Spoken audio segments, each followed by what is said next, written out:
मुझे वृंदावन जाने की लगन लगी रहती है, पर घर पर जब भी वृंदावन जाने को कहती हूँ तो कोई ना कोई रोड़ा आ ही जाता है, मतलब विघ्न आ ही जाता है। कभी बरसाना, कभी वृंदावन स्वप्न में देखती हूँ। कभी कभी मन करता है कि घर से भाग जाऊं, क्या करूं, कृपा कर मार्गदर्शन करें। तो मैं यही कहना चाहूँगा, तो घर से भागने की बात सोचो ही मत, आप स्त्री हैं। क्योंकि हम भी कभी घर से भागे थे, हम तो पुरुष थे। जब हम पुरुष थे हमारे जीवन में इतनी बाधाएं आई, रोटी के ही लाले पड़ गए, सोचो। और बात, कपड़े तक नहीं थे, रहने का कोई ठिकाना नहीं। और जहां भी जाए कहता काम करो तब रोटी मिलेगी, चाहे धार्मिक स्थल थे हो चाहे आश्रम थे हो, काम करो रोटी मिलेगी। फ्री फंड में कोई खिलाने कितनी मुश्किलें होती हैं घर से। फ्री फंड में कोई आश्रम वाले भी, कई आश्रम हो सकते हैं हमारे, लेकिन हमारी नॉलेज में नहीं। जहाँ जहाँ हम गए, मैंने कम से कम 20 आश्रम बदले, सबका एक ही रूल, काम करो रोटी खाओ, नहीं तो नहीं मिलेगी, काम करके रोटी मिलेगी। तो हमको लगता है कि हम रोटी के लिए काम करेंगे, छोड़ने के बाद वही काम करेंगे। जबकि हमारे मन में भाव था हम पहले से काम करेंगे, जिस भी आश्रम में जाएगा हम सेवा करेंगे, भगवान के लिए करेंगे। लेकिन वो कहता है रोटी के लिए करो, तो वो फिर भाव खराब हो जाता है। बिल्कुल सही है, हमारा तो रोटी के लिए रहेगी, वही मेहनत रहेगी हमारी। हाँ, तो घर से निकलना, हमको पता है कितने हम 17 सालों तक कितने परेशान रहे हैं। तपस्या है, इतना आसान नहीं है। स्त्रियां कोमल होती है, नहीं सह पाओगी। और आपके ऊपर तो एक मुसीबत और आती है, ऐसा गंदा माहौल है कलयुग का। अब ज़्यादा नहीं कहेंगे उस मामले बात, स्त्रियों के लिए मैं तो नहीं कहूँगा, क्योंकि मैं सब देख रहा हूँ। स्त्रियों के लिए बहुत ज़्यादा परेशानी है, पतित होने के भी बार बार खतरे रहेंगे। आप नहीं पतित होंगे, लोग ही खड़े तैयार पतित करने के लिए, बहुत बुरा हाल होगा। बिल्कुल सही। इसलिए मैं तो यही कहूँगा, कोई स्त्री घर छोड़ के ना जाए। हाँ, विवाह नहीं करना चाहती, घर में रह के खूब भक्ति भजन करो, घर में रहो। हाँ, बीच बीच में वृंदावन बिल्कुल जाती रहो। वृंदावन के बिना ये प्रेम तत्व हाथ लगने वाला नहीं है। बीच बीच में वृंदावन जाओ, वहाँ रहो भी, अपनी व्यवस्था से रहो, माता पिता की, भाइयों की व्यवस्था से रहो। हमेशा के लिए भी रह सकते हैं, ऐसा कोई घर वाले तैयार हो जाए तो हमेशा के लिए भी रह सकते हैं।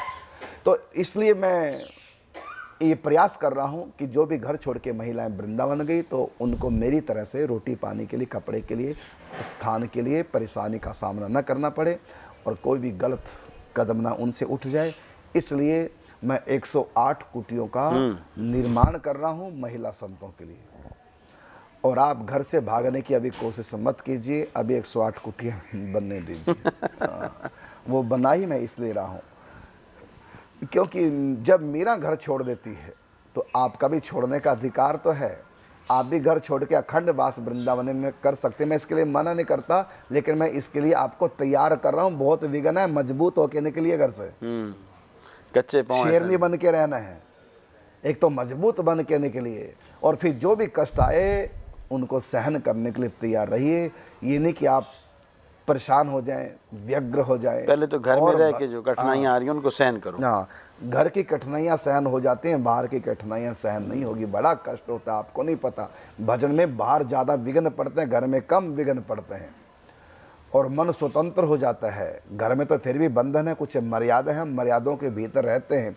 और बाहर तो उच्छृंखल होने का भी खतरा है, मर्यादा टूटने का भी खतरा है, और पुरुषों के लिए भी, महिलाओं के लिए भी। इसलिए बाहर जाना तो मैं बिल्कुल नहीं कहूँगा। फिर भी मीरा जैसे गई है तो आप भी जा सकते हैं, यदि मीरा ऐसा हट हो तो, ऐसा मजबूत हो तो बिल्कुल आप जाइए। वृंदावन आपका स्वागत कर रहा है। आज भी हजारों की तादाद में है महिलाएं वृंदावन में, कोई कम नहीं है जी। ये जो मैं मना कर रहा हूँ, मना नहीं दरअसल कर रहा हूँ, मैं आपको मजबूत कर रहा हूँ। यदि आप मजबूत है तब जाइए, नहीं तो घर में ही ठीक है।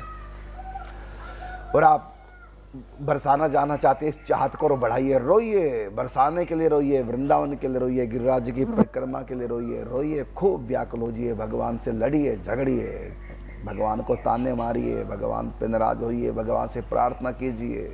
और घर वाले जाने दे रहे, मैं तो यही कहूँ, घर वालों को भी कहूँगा उनको जाने नहीं देना। हाँ, और तुमको कहूँगा बिल्कुल निकल जाओ, यदि मजबूत हो तो रुको मत। और घर वालों को कहूँगा उनको रोकिए, जितनी तुम्हें ताकत है, तुम अपनी लगाओ और तुम अपने लगाओ, दोनों काम, दोनों मजबूत रहो। अभी 2 बच्चे, मैं उस समय जयपुर गया था मूर्तियों को देखने के लिए, आप साथ थे, तो 2 बच्चे घर छोड़ के भाग करके आगे 108 कुटियों में हमारे पास समाचार पहुंचा, और घर वाले लेने आ गए उनके, लेकिन उनको मिल नहीं रहा था। वो गोवर्धन में पहुंचे, 108 कुटियों को उनको नहीं था कि वहाँ भी छिप सकते हैं। वो गोवर्धन में आए और फिर नहीं मिला तो स्टेशन तक पहुँच गए कि चलो वापिस चले, मिल नहीं रहा, कहाँ ढूंढे। आप इन्हें फोन करके कहा। अंत में हमको पता चला 108 कुटियों से हमारे पास फोन आया कि यहाँ पर 2 व्यक्ति आए हैं। इधर समाचार आ चुका था गोवर्धन आश्रम से कि 2 व्यक्ति बच्चे हैं और वो घर छोड़ के भागे संत बनने के लिए, क्या करें। तो मैंने क्या कि स्टेशन पे उनसे बात कर ली। मैंने कहा 108 कुटियों में हैं, आप उनको ले जाइए। और उन लड़कों कह दिया आप छुप जाइए। बिल्कुल मेरे सामने की बात थी। आपके सामने बात मैंने उन बच्चों को आप छुप जाइए, आपके घर वाले लेने भी आएंगे तो बिल्कुल मत जाइए। तो उनको कहता हूँ मैं बिल्कुल मत जाइए, आप दिन रात भजन कर कीजिए, कुछ नहीं रखा संसार में। उनको ये समझा रहा हूँ छुप जाइए और 108 कुटियों में छुप जाइए। और उनको उनके घर वालों को क्या कह रहा हूँ, आप छोड़िए मत, ले जाइए, कोशिश कीजिए, उनको ले जाइए। वो 108 कुटियों में छिपे हैं तो उनको बता दियो छिपे हैं तो ले जाओ। और उनको कह दिया बिल्कुल नहीं जाना। अब आप उन बच्चों को कितना मजबूत कर रहे हो आप अंदाजा। अर्थात मैं ये चाहता था घर वाले क्लेश करे, ले जाएं, यदि वो पक्के होंगे नहीं जाएंगे, कच्चे होंगे तो चले जाएंगे। और मैं चाहता भी यही, जो कच्चे हो चले ही जाए, वो कच्चे इधर ना आए ना। इसलिए मैं, और भी कहीं आ जाते हैं, उनको मैं चोरी से घर वालों को फोन कर देता हूँ आ जाओ जी लेने के लिए, और उसको पढ़ाता हूँ बिल्कुल नहीं जाना। उसकी भी वो परीक्षा हो जाती है ना, कच्चा है कि पक्का है। मैं देखता हूँ पहले मेरी सबसे बड़ी यही परीक्षा, जो भी मेरे पास भाग के आएगा, चोरी से आएगा, उनके घर वालों को बताऊंगा, उनके घर वालों को बुलाऊंगा और उनके घर वालों को कहूंगा इसको ले जाओ, जैसे भी यहाँ से ले जाओ। और उस लड़के को भी यही कहूंगा, चाहे लड़का चाहे लड़की, यहाँ से भागो। लेकिन इससे पहले मैं उनको पढ़ा देता हूँ, मैं जितना मर्जी भगाऊं, धक्के दूं, तब भी भागना नहीं है। तो उनको मैं पढ़ाता हूँ। और अब तक जितने भी हैं ना, ज्यादातर फेल ही हुए हैं। और मैं चाहता भी हूँ कि ऐसे लोग यहाँ ना आए।